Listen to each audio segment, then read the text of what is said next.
Thank you, sir, for the presentation this afternoon. Just a question. With projected growth in our economy, we as civil servants would like to see that we have the family care entitlement, because right now we only have the sick leave with sick sheet, sick leave without sick sheet, and the bereavement leave apart from the sports national leave. So we are just suggesting and asking if we could have at least the family care, because at times we have our teachers who go out to attend for their exams, who attend to their sick children. So I hope to see family care coming back for the civil servants. Thank you for your submission.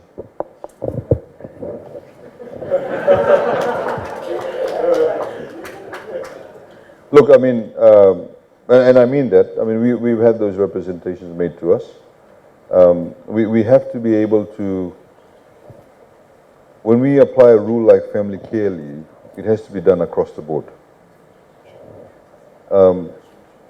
Teachers, of course, are a different kettle of fish because you don't actually get annual leave. So, you know, there's obviously points of difference. So there are certain things, I mean, I don't want to give anything away from the budget, but please make sure you tune into the budget. It was interesting last time when we had the budget, a lot of people watching it online, as you know, last year. The moment we announced there's not going to be any civil service pay cut, the number of viewership just dropped significantly. Because obviously a lot of civil servants are watching.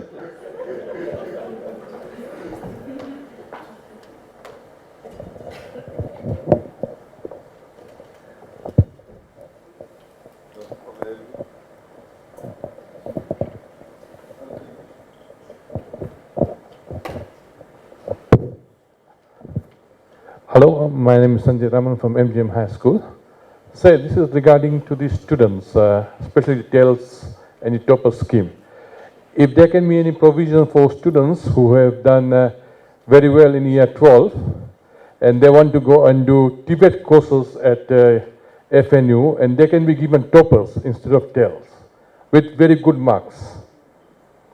So that at least we have blue collar jobs, citizens here in Fiji, and they will be available for our market. Because most of the parents, they have this insecurity that their child should go up to year 13 and end up doing degree courses. But there are some parents who can send their children for these diploma courses at FNU, but they need this toppers scheme. If they've got very good marks, I'm saying. So what's stopping them from doing TELS year 12? See, according to the parents, most of the parents, when they see TELS, at the end they have to pay that loan scheme. So if they are doing toppers, and they will save the government and fulfill their requirements, so that at least they don't have to pay anything to the government. There are two ways of looking at it. Please have a seat. There's two ways of looking at it. We can't be giving toppers to everybody. Number one, we have to have some control around it. Those people who will leave at year 12 will probably end up working much more quicker than a person who is going off to university. With some of the courses they do from year 12, they go to FNU, will be finished in 2 years' time. Whereas the person who does year 13, then does 3-year degree course, will be earning a bit later on. And remember, for TELS, you only pay once you get a job, and you pay a small percentage. We also have a scheme that if you pay your loan within the first 3 years, we forgive the 50% of your loan in the first 3 years, we forgive the other 50%. So that's one way. A lot of people are now trying to do that. So they don't have to pay 50% of the loan at all. And remember, when you do toppers, you don't have to work for government. You just have to work in Fiji. It's not having to work for government. So if I, for example, do, say, electrical, become an electrician under toppers, I don't have to go and work for government. I can work in the private sector. And you have to work in Fiji for a period of time. depending on how much money we spent on you in toppers. So just to give a benchmark, if you're a topper and you do medicine, we pay about $80,000 for medicine. So you have to work in Fiji for 8 years. You don't have to work for government. You can go and work in the private sector, in a private hospital, whatever it is, but you have to work in Fiji. If you want to leave before then, if you work for 4 years in Fiji, you want to leave at the end of the 4th year, please pay us back the other 50%. Because we've spent Fijian taxpayers' money, budget money on you, you need to give back to the country. We've had requests from people who, for example, have done tells and said, oh, I'm getting married, my husband to be or my wife to be is in Australia. I want to go. They said, it's fine, but you need to pay us the money. As I said, we're going to get a lot of young people. It's unsustainable to have everybody have free university education. You have to get the money from somewhere. But we made a provision that if you paid within the first 3 years, we forgive the other 50%. We get the cash up front. In the beginning, we had people who had tells who went overseas, they never came back. We lost a few $1 million as a result of that. It's unfair to the kids coming up. We'd like to, of course, give more places for tells. There's still some people who don't make 250. Right? They'll lose out. If we're able to bring this market lower, then obviously we can have more people. So it's a balancing act. But I know a lot of people do want to leave, after year 12 and do other studies. So for us, that's what we have to do. It's a balancing act. We're thinking about the future too. I know some people are going around and saying, oh, God for us, we make university all free. Where will they get the money from? You have to make sure that there's sustainability in the system. I'm not saying what you're proposing won't be done. I'm trying to explain to you if it's not done, why it's not done. Or, even if we say we may give 20 places, you have to have some kind of cap. If you don't have a cap, we can't budget, right? If we say we'll give 50 places to people who are going to do TVET after year 12, we know exactly what the cost will be. But if we leave it open, I'll be lying when I'm presenting a budget. Because I don't know how many, there may be 2,000 people who'll come. So where's the costing for that? That's why everything is costed. I mean, CO for TSLB is, TSLS, everything is costed. Otherwise you're just stabbing in the dark.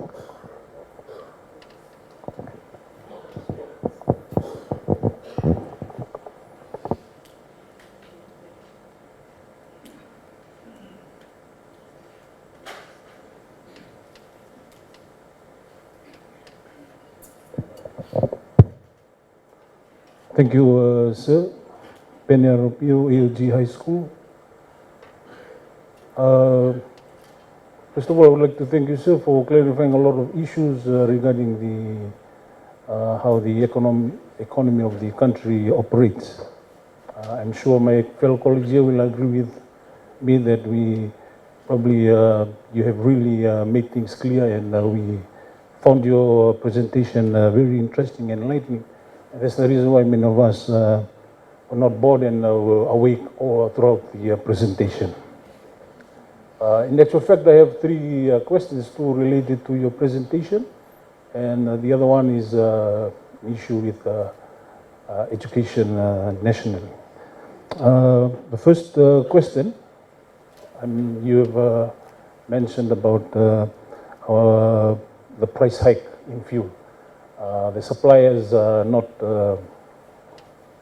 not enough supply of fuel, and that's the reason why the big hike in the fuel price, especially every one of us are feeling it here in Fiji.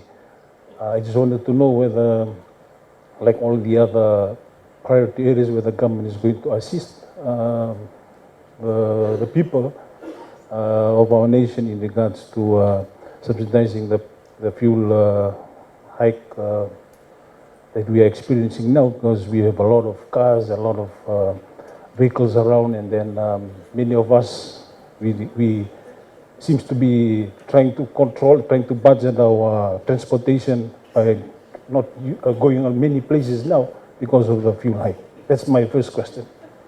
Second question, sir. We've seen our stand in comparison to many developing countries overseas. I'm just wondering why our Pacific neighboring countries or the regional countries are not following some of the strategies that our current government has put in place. They seems to be not embracing change like we do, and seems to be isolating themselves instead of supporting our country in terms of climate change. They seems to be isolating themselves. So I just wanted to know why these specific countries are not trying to adopt some of the strategies that our present government has put in place. My last question is on education. So corporal punishment is no longer zero tolerance in the schools. This is an issue that is a lot of teachers have, a few teachers have been terminated because of corporal punishment. Now, I'm looking from the teacher's perspective. Since, nowadays our students are very notorious, it's very hard to control. The role of the principals now is very challenging. And we had to embrace some of the questions raised by our teachers in terms of their safety. If in cases where they sustain injury inflicted by students in schools, are they covered? These injuries, are they covered under the ACCF policy or not? That's my last question, sir. Nak.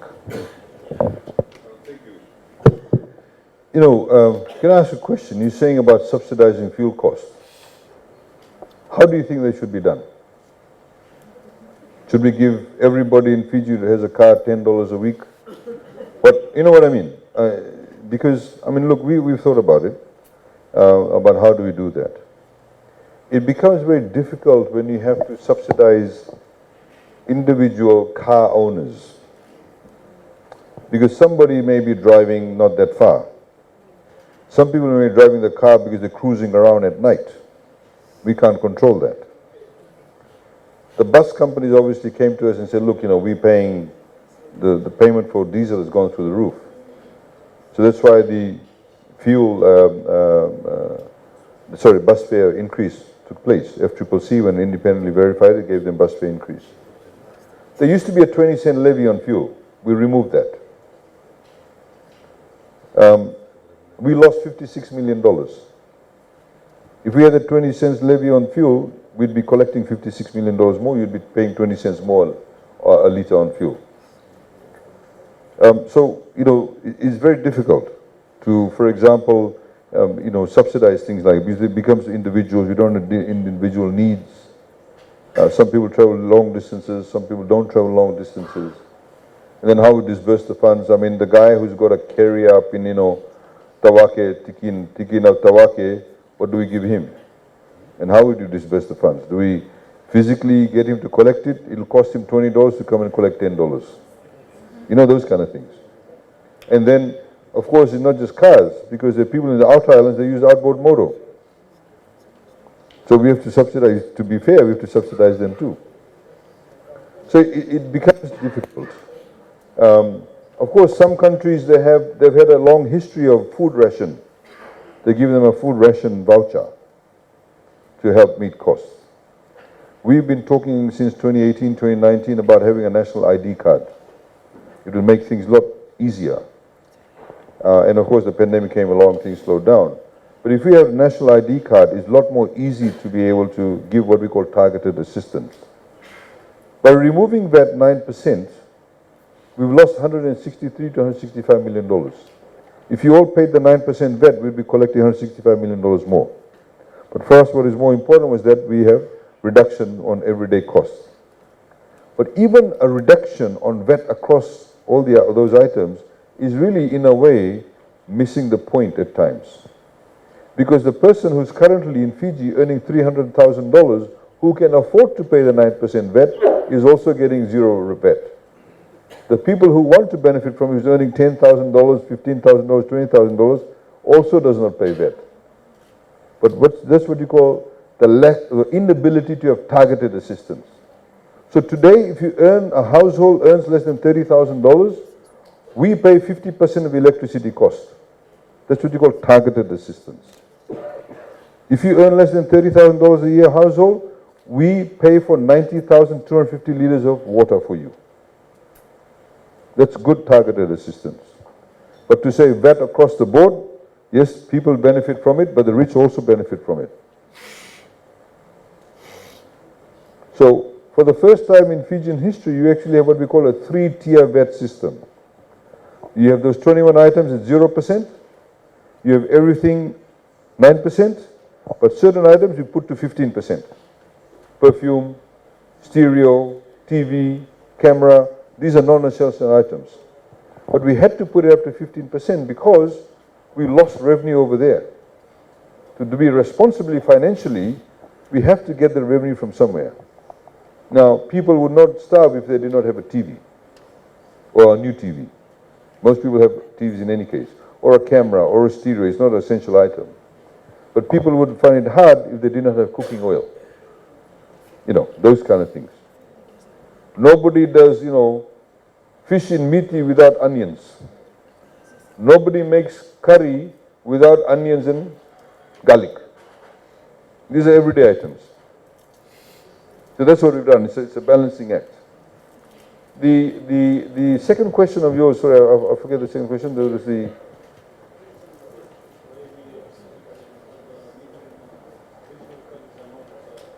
supporting our strategies that Fiji's got, looking at our stand in the Well, you have to ask them, but the point, I cannot speak for them, but the point is this. Please remember, Fiji is very unique in the South Pacific.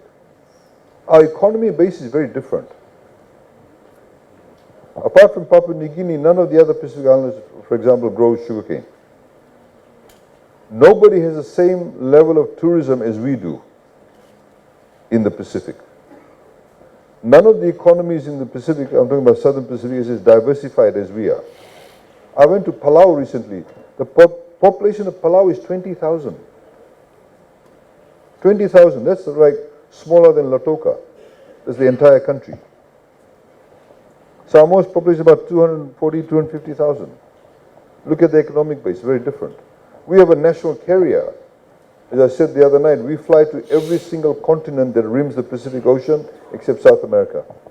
Fiji Airways flies to San Francisco, LA, from November to Vancouver, Narita, Hong Kong, Singapore, the eastern seaboard of Australia, Brisbane, Melbourne, Sydney, now Adelaide, Christchurch, Wellington. The other Pacific Island countries don't even have an airline. The economic base is different. We have 3 universities. They don't. So, and there are many different dynamics. Tuvalu, the highest point above sea level is 12 feet. 12 feet above sea level. They have numerous sets of issues. So it's not about adoption, it's about hosts of courses. Of course, some of the things we do share with them and, they can adopt. The third one was, sorry, I forget. Safety of teachers. We have under ACCF, just for those of you who may not know this, we have the Accident Compensation Commission of Fiji. We started this up a few years ago because, as you know, before, if you got injured on a road, so everybody had a car had to pay third-party insurance, which covered for motor vehicle injuries. Now, it was compulsory. A lot of insurance companies made lots of money from that. But if, for example, if I had an accident on the road, and say, assuming I died, then I should be paid compensation through third-party insurance, and then my family would take a case. You have to go through lawyers. Because of the insurance companies would be represented by lawyers. They were very good at getting adjournments in the hope that the witnesses would probably go away. You had to prove culpability of the other person. They could also then say, well, he contributed to the accident because, he drove a bit on the wrong side or whatever it was. So it was what we call a fault system. Under ACCF, which a lot of the legislation we borrowed from New Zealand, is what we call a no-fault system. If I die on the road, it's a car accident, I get paid out. My family gets paid out the money. No questions asked. A lot of kids used to die when they used to run in front of the buses. Right?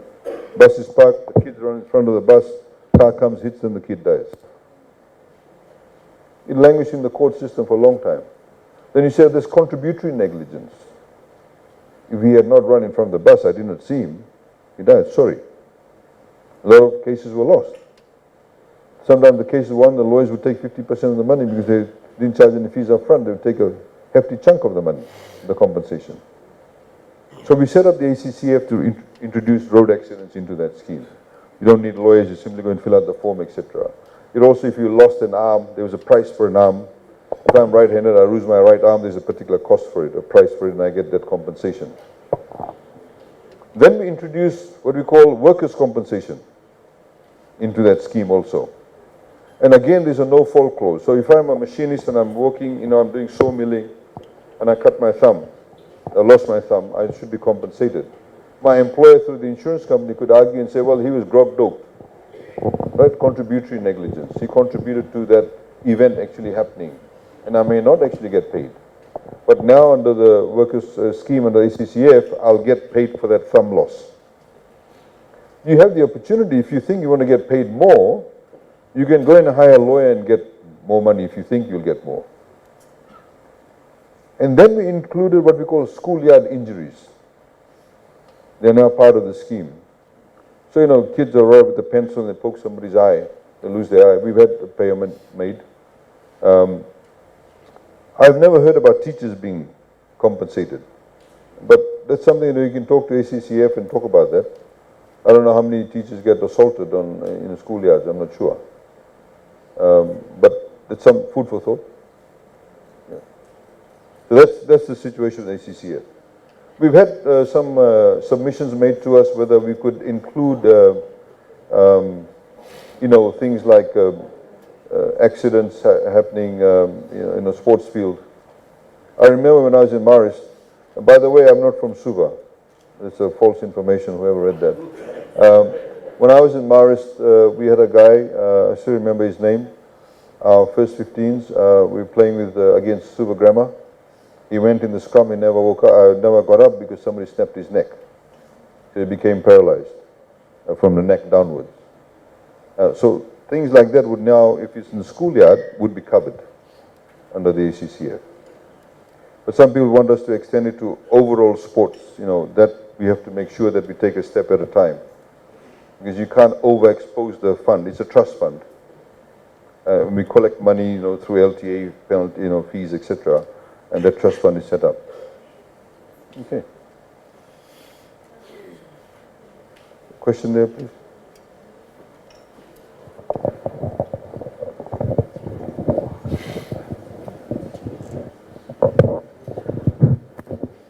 Mr. Praveen Chan from Nakasi High School, sir. Thank you very much for your presence here this afternoon, sir.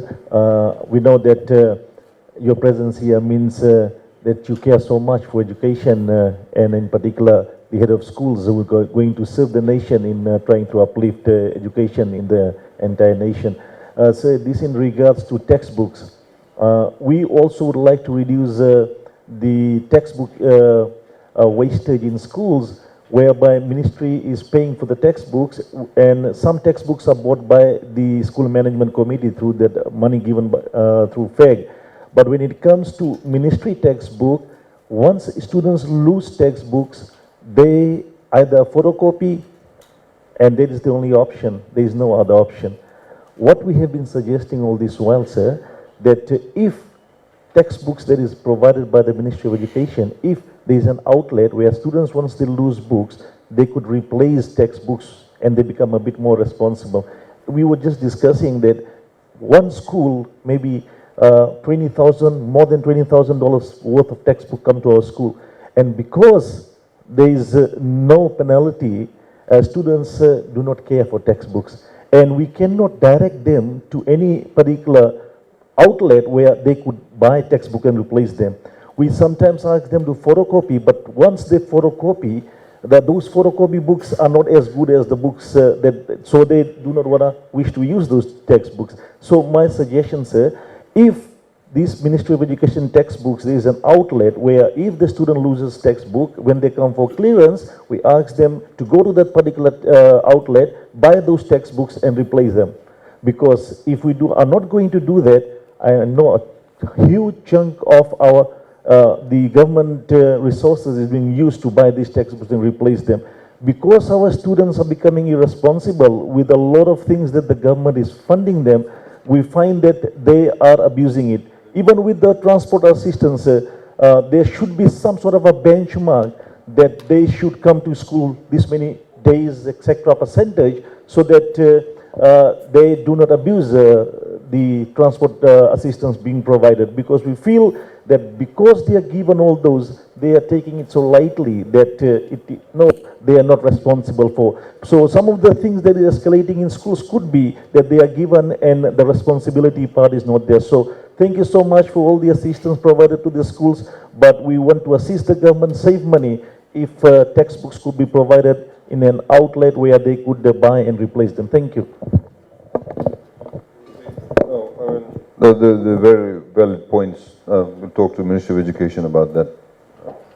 I mean, I understand some of the exercise, the textbooks are available online, but not everybody may have access to online services. Okay. No, valid point. Okay. Thanks. Gentleman in the back there, please. The blue. We'll come to you.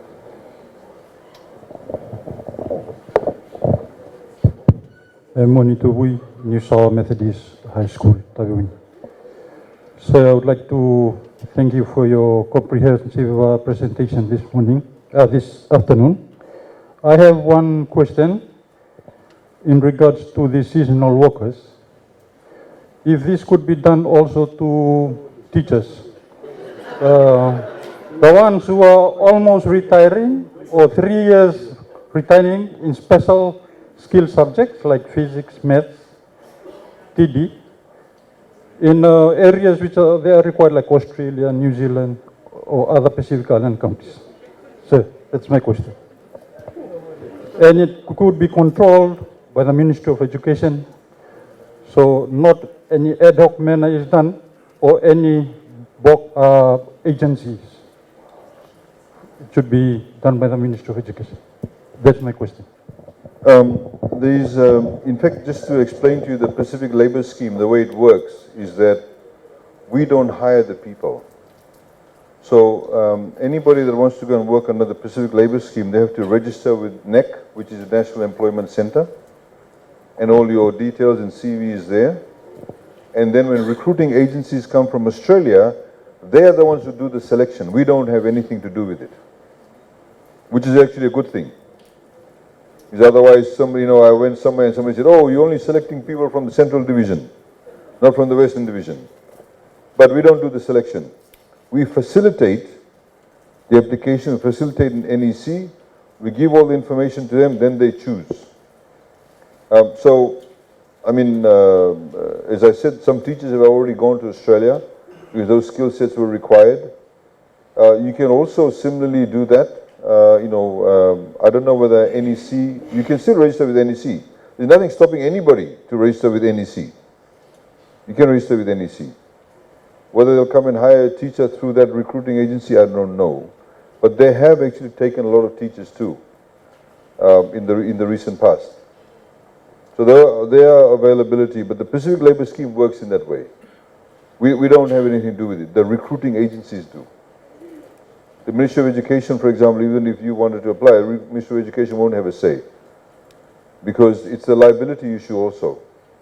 If we recommend you and you turn out not to be a good teacher, we'll be held culpable. If the recruiting agency comes, I'm sure you're a good teacher, if the recruiting agency comes along and then they recruit, then the culpability or the liability lies with the recruiting agency, not with us. That's how the scheme works. At the moment, like for example in Australia, there's a huge demand for people in aged care homes. Is somebody over here, please? Can we have a mic here? Ovi.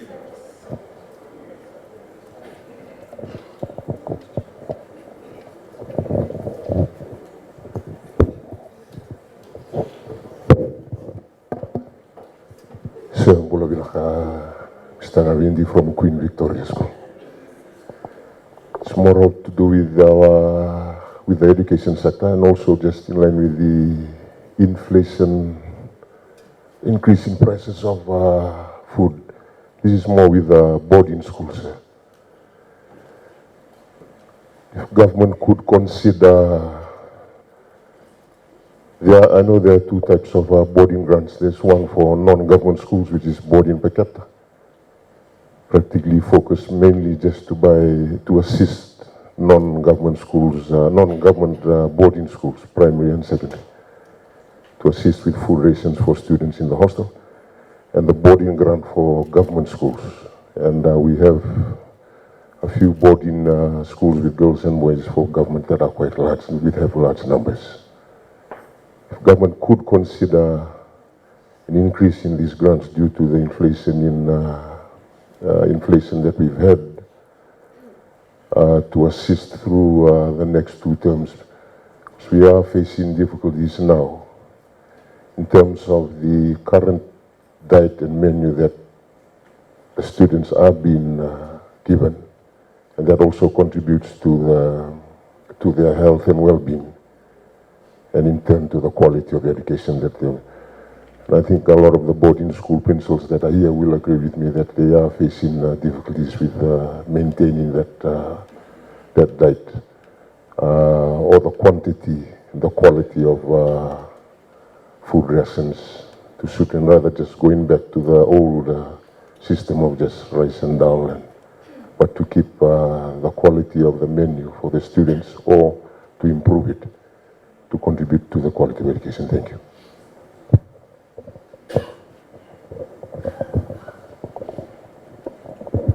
No, thank you for that. Very valid points. Thanks. Somebody was over there? The gentleman there?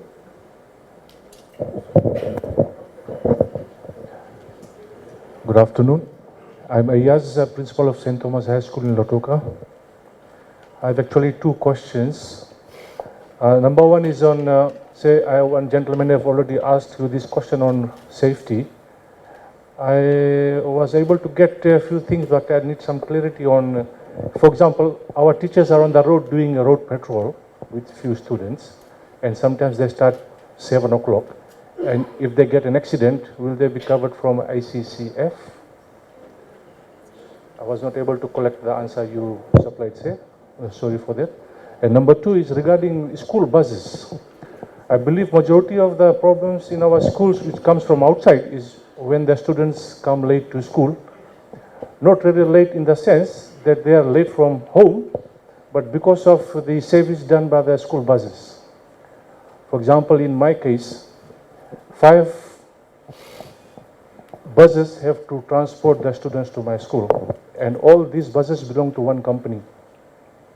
And in this case is that we have got a monopoly of one bus company which is serving the city. So when we have to talk to them, discuss with them, they're saying there are a lot of reasons are there, RRL and traffic and all those things. They're not able to get the students to school on time, and the same happens in the afternoon when they come late to collect the students, almost all the buses. And that leads our teachers to be in the school till 4 o'clock, and then, the other things are there. Nevertheless, when the students are not brought to the school on time, a lot of students gather at the bus stand in the morning. Being in a city, a lot of students are there. And sometimes you have to send our teachers there to supervise. Back in time, we had some police force called tourist police. Can we have introduction of school police? If you have to do some crisis management in terms of school bus, or is there a monopoly? We can do something to the school bus who can deliver and transport our children to school on time and collect them on time, so that majority of our teachers who are dominated by females, they can leave on time from school. Thank you, sir. Thank you. You know, workers' compensation also covers civil servants. So if you are, you know, if you get injured also in the workplace during work hours, then obviously workers' compensation also kicks in for that too. We had, of course, a lot of outstanding, under the old system, a lot of workers' compensation for that. But you'll be covered for that if you're doing, you know, work during your work hours. The second issue about school buses, yes, I mean, there is an issue. I mean, although we call it the public transport system, it's actually all privately owned. And we pay something like $24 million a year to bus companies to transport children. We've had some issues raised, but it'd be good if you can let us know specifically which companies they are. And then we, of course, can deal with that through LTA and various other mechanisms. Okay, I mean, I can give you the email address and you can send us the details. Yeah, sometimes it helps when we do it.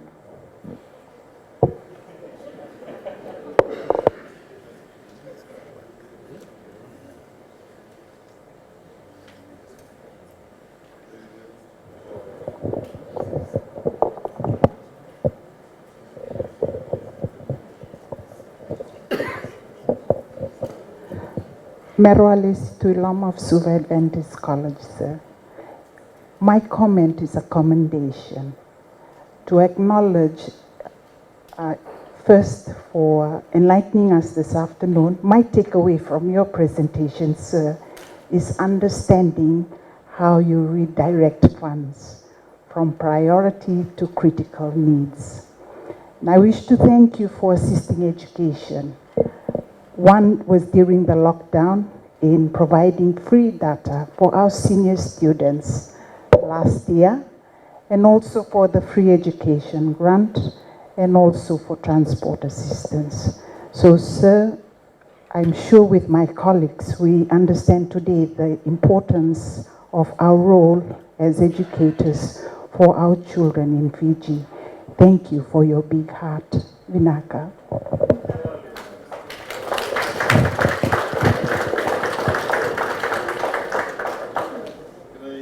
Can I take you on the public consultation next time we go around Fiji? I know the school you're at. I had a question that was asked of me in Nandi by somebody in the consultation. Nandi said, you know, when I go to catch the minibus, people push and shove. Can you do something about it? So we have those kind of requests made of us, but thank you for your comments. One over here somewhere, over here, and one at the back over there too.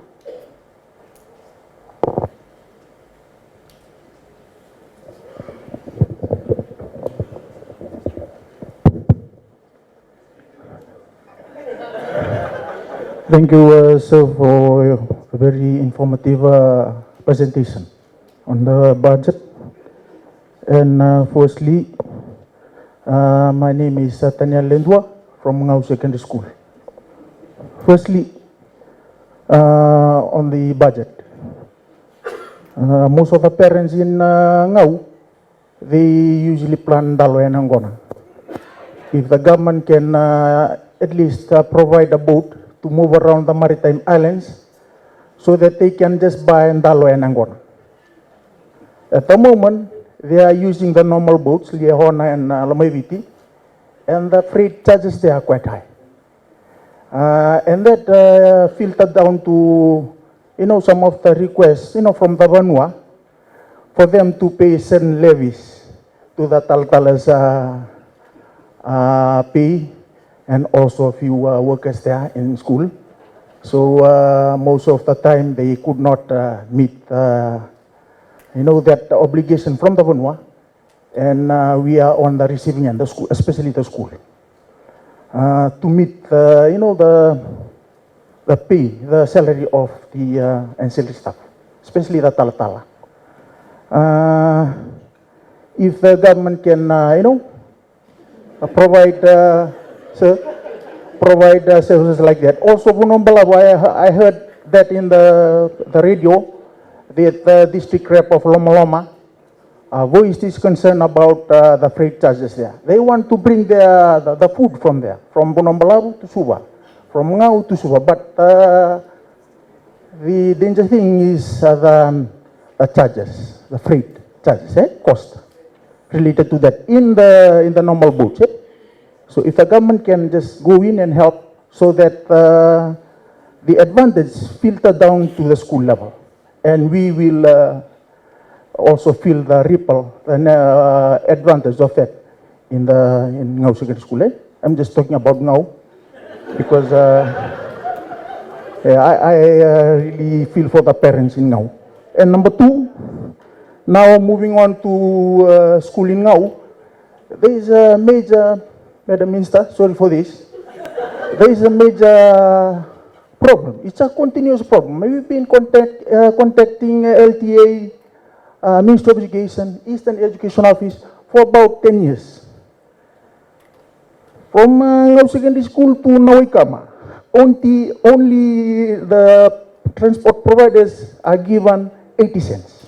One stage, one voucher. But the same transport provider take students to Nukuloa, stage 2, and also to Lebukengau, stage 3. But they are given, after 10 years now, they are given only voucher, 80 cents per stage. You know, most of the time, we have to really go down to the village level to actually persuade the parents to at least, do something to help the students come to school every morning.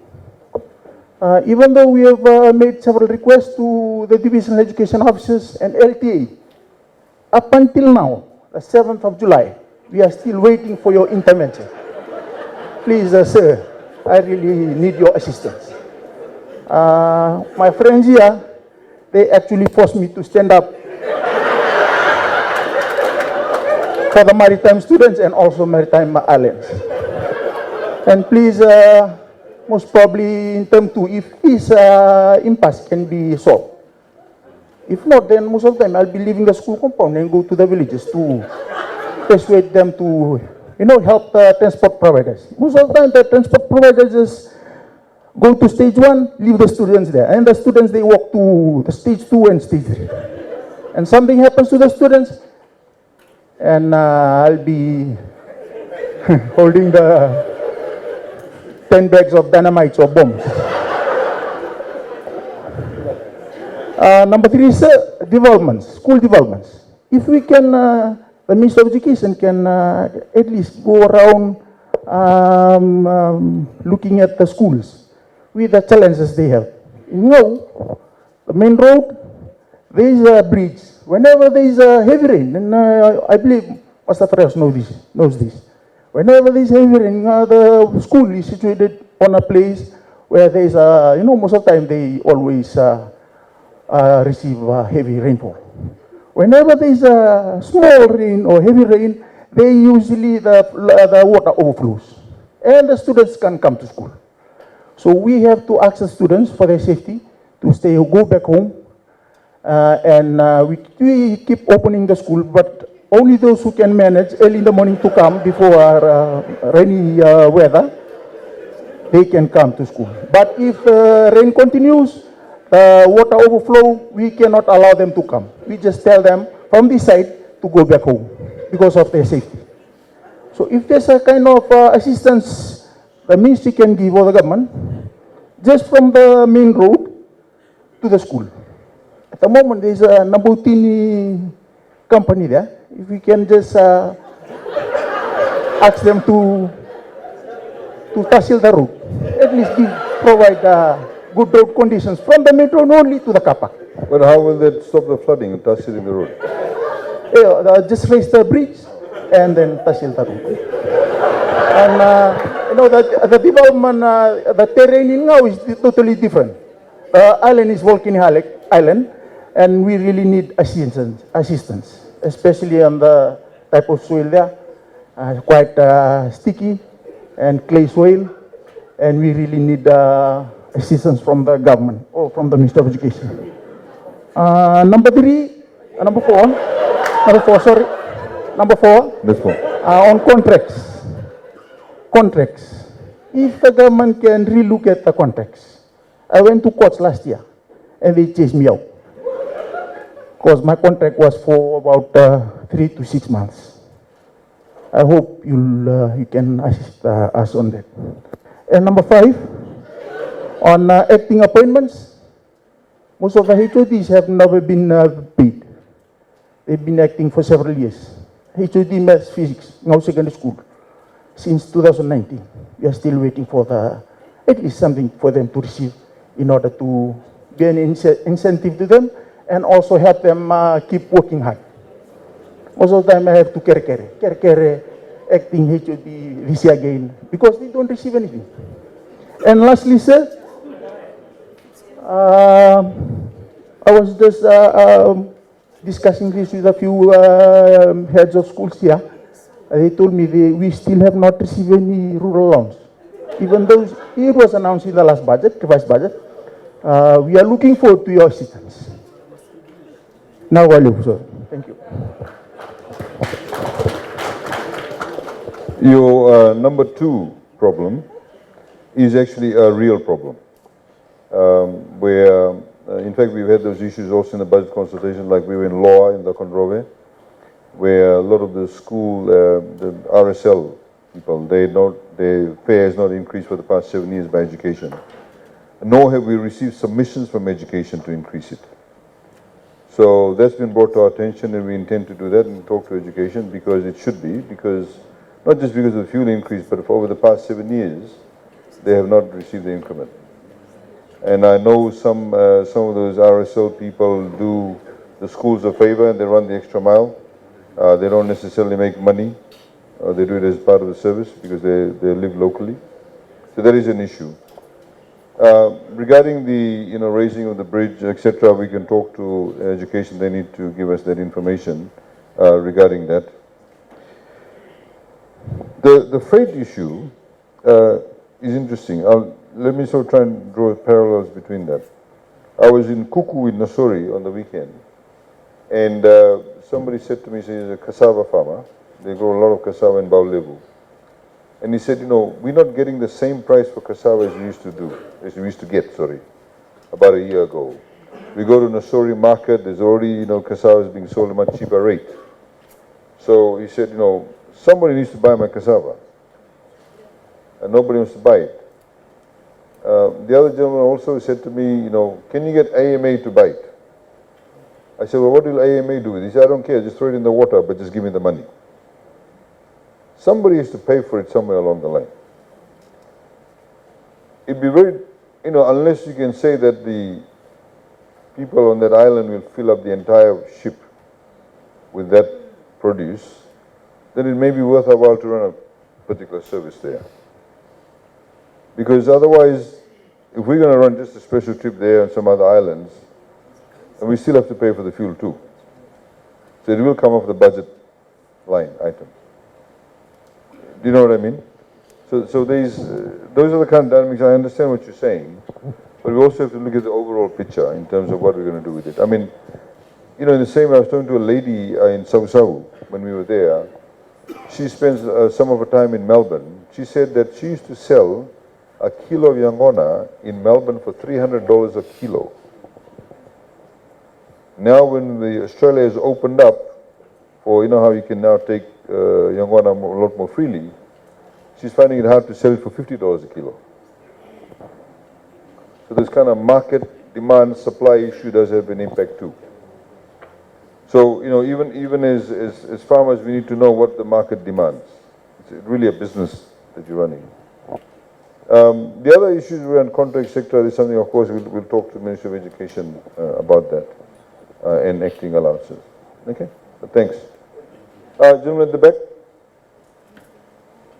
Right at the back.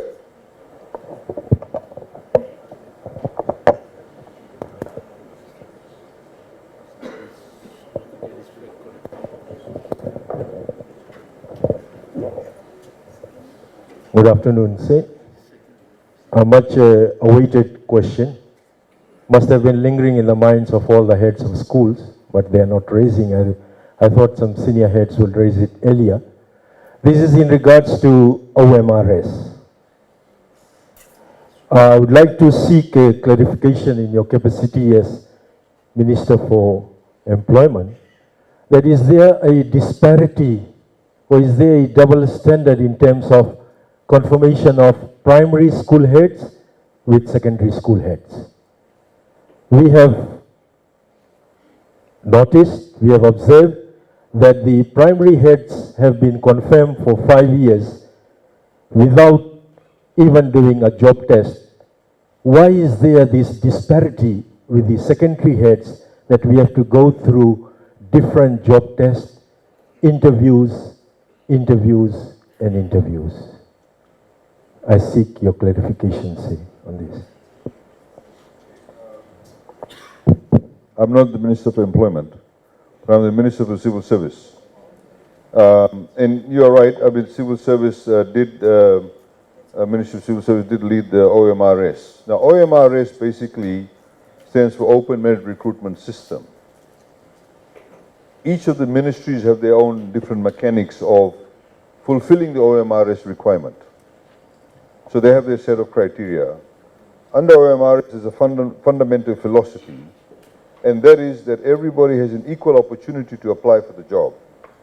And when they do apply for the job, in the criteria in which they are assessed needs to be also equally applied to everybody. It's a fundamental philosophy. It's like rule of law. When the law is made, it should apply to everybody. And when the law is applied, it must be applied equally to everybody. Right. That's a fundamental philosophy. Now, under OMRS, different ministries have different set of criteria, what they give weight to, certain things they may give weight to. So, for example, you know, in the same way when people get interviewed, if you have 100%, you may give 20% weight in terms of, you know, verbal presentation, 20% weight in respect of, say, written, you know, submissions, etc., whatever it is. It depends on the Ministry of Education. So, I mean, that's probably a question that's better answered by them, but we are currently doing a review to the Ministry of Civil Service, in particular the Ministry of Education, about how this has been applied and how some of the applications have been treated and how some of the selections have been made. So that's something that we are currently working with and on with the Ministry of Education. Okay. Thanks.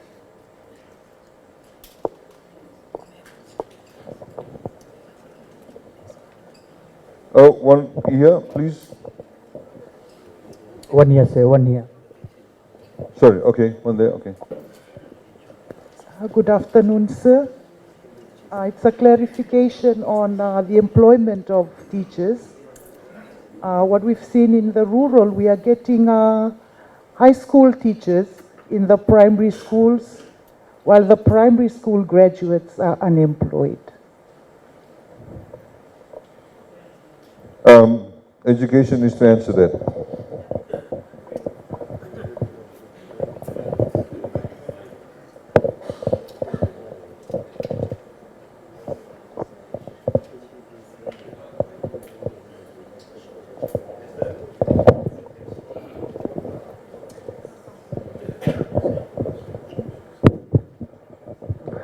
That is not true.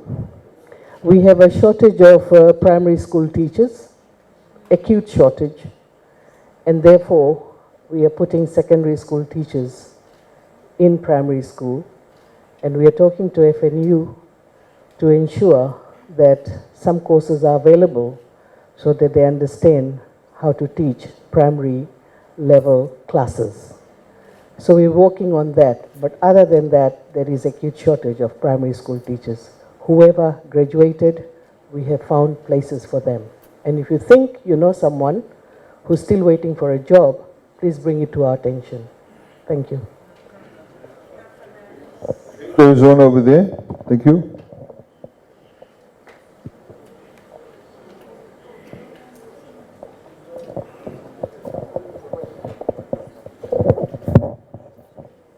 Good afternoon, sir. Viren Sharma, Navua High School. Alluding to your statements about the budget, that the budget is not a yearly thing, it has to be long term. So, may I make a suggestion? Recently, all of us have come to notice, through the media and through the minister's statements even, that the behavioral problems in school is on the rise. That is maybe just the tip of the iceberg. Everybody knows there are many issues that we are not aware of. And if you all think logically and practically and realistically, we don't think this problem is going to go away soon. So my suggestion says, if some extra allocation could be given to the Ministry of Education, so that maybe the assistant principals of the school can be given lighter loads, so that they can spend more time monitoring and keeping things under control. And also, then it can allow for more counselors. Counselors can be shared between schools. And thirdly, you brought this in one of the forums of the lawyers, that mentorship is greatly needed. I would say in the education fraternity, mentorship is very greatly needed, say. The mentorship, counselors, and lesser loads for maybe the APs of the school is a way of dealing with situations. Because if we just bury our head in the sand and pray that this problem will go all away, it is not going to be so. I've been in the teaching fraternity for a long, long time. I've handled big schools. And to keep it going without problems is impossible. So small help in lessening the loads of these people, counselors, and mentorships introduced in the school systems can be a long-term solution for the behavioral problem in schools. I hope it is considered. Thank you, sir. Thank you. Yeah, I agree with you. I mean, I think, one of the things we've had discussions with the minister some time back about, there's generally a shortage of counselors, trained counselors in Fiji. I know many teachers, and thank you for that service, have actually been playing the role of counseling without necessarily being trained in that area. But we have a shortage of that. I mean, how many parents actually say to the children, I really want you to become a counselor when you go to university? Parents don't, that culture is not there. So there's generally a shortage. And I think one of the best ways of dealing with it is that if we're able to outsource those services. So if we call for expression of interest, and we say we want, say, for example, 3 counselors for the Lautoka area, and they could be, doing counseling each day a week in different schools, or 2 days a week, depending on the size of the school, so they can cover many schools. They don't actually have to be based in the school itself. They can be what we call roving counselors. And the best way to do that would be actually to, without necessarily going the size of government, to just simply outsource those services. I remember this was in the mid-90s. I think it was mid-90s, early 90s. And, I had sort of done law, and I became part of this scheme where we used to go and teach high school kids about the law. And, after lunch sessions, I remember going to the school in one of the suburbs in Sydney. And so it was lunchtime, the old kids were coming in. And I just thought to myself, because, I came from Marist. I thought to myself, I said, these guys are so unruly. And the kids were streaming in, and the guy said, oh, come on, Richard, come along, And he turned around and said, F-U-C-K, sir. Right? F-U-C-K-Y-O-U. And I said to him, how come you're letting this guy talk to you like that? He goes, oh, they're good kids. The other school, they used to pull out the knife on me. This is in the 90s, in Sydney. I'm not saying, therefore that's what should happen in Fiji, but obviously it's a phenomena that's going around the world, and how we deal with it. This is in the 90s. Now, of course, with the advent of technology, the ability to keep the students' attention, ability to keep them in the school is obviously a huge challenge. And there's no one simple solution for that. There needs to be a different sort of, a holistic approach to it, getting different sort of ways of dealing with it. But I appreciate that, and I've always said this publicly. I've said that I really admire teachers, because, in particular now, because you really are playing by new rules. You're dealing with your clients who actually have access to technology, and some of you don't even know how to use the technology. Most of you actually don't know how to use the technology. My 4 or 5-year-old kid can navigate her way around my phone better than me sometimes. So there's a completely different way that people are interacting with technology, how they use technology. Nowadays, of course, teachers are vulnerable to some kid recording what you're saying, and it can get blown out of proportion. So you know, these are new challenges, and there's no one simple solution. But this is why it's critically important to have these kind of consultations, and I hope you do more of this, in particular with the Ministry of Education, to be able to tackle with some of these issues. I mean, you have, of course, people wanting to have trade regarding dalo and cassava. You may have people with different issues, but that has an impact on him in respect of how his school functions. But then you talk to other, you know, teachers and principals in other schools where the challenges are not that, but it's something else in terms of, you know, unruly students. I don't think he's got unruly students in his school. I assume so, right?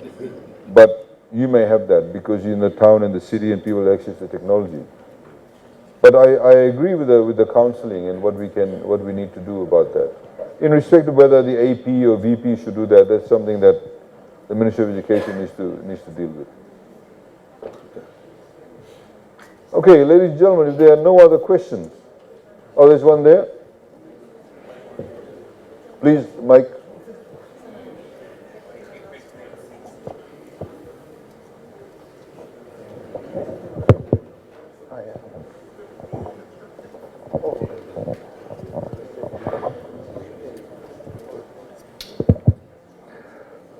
Thank you, sir. Isi Nangia from Maharishi Sanatan College, Nandi.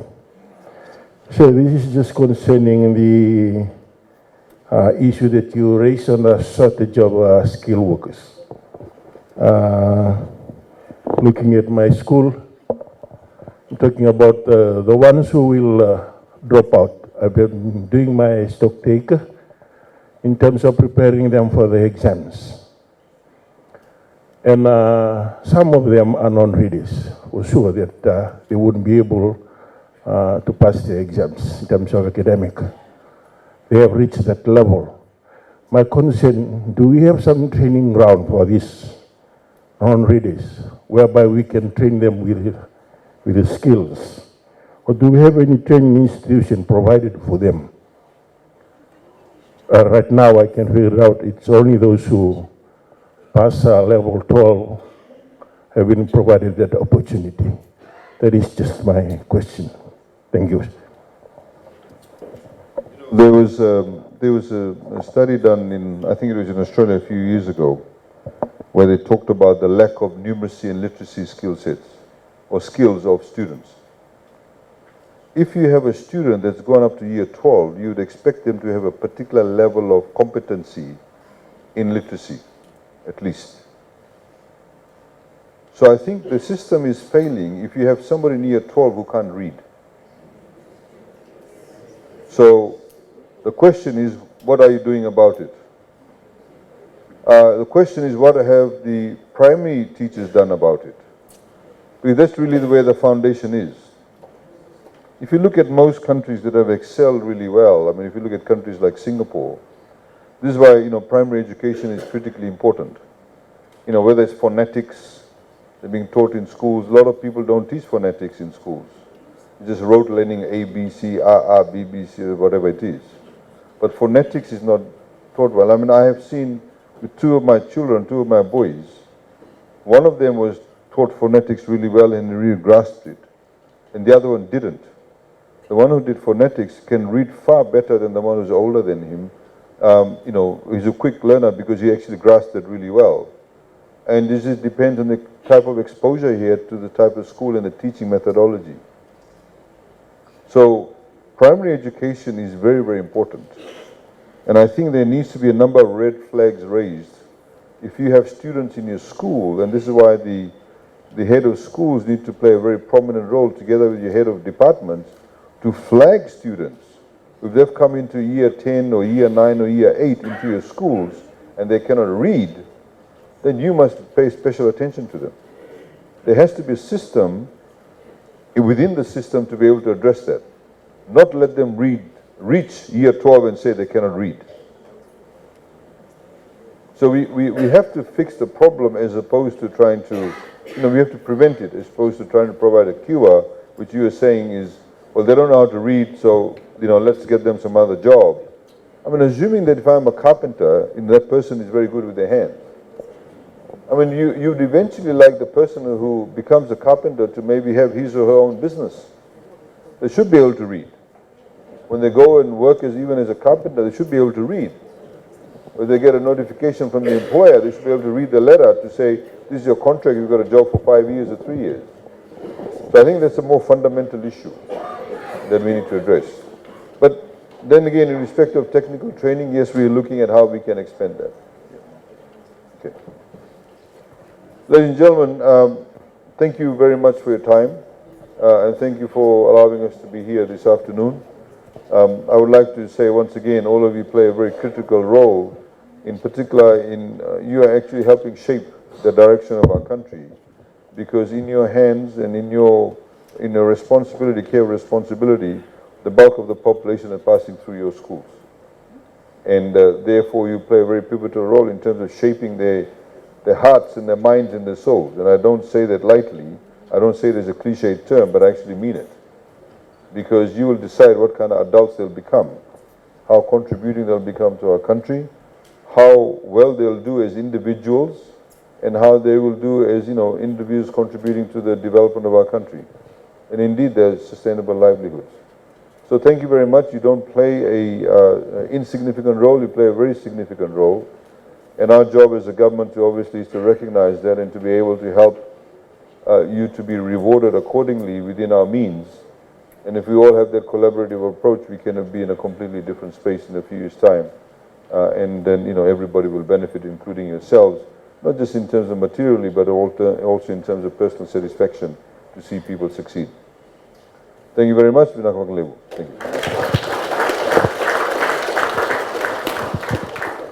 Thank you very much, sir. Colleagues, I do understand that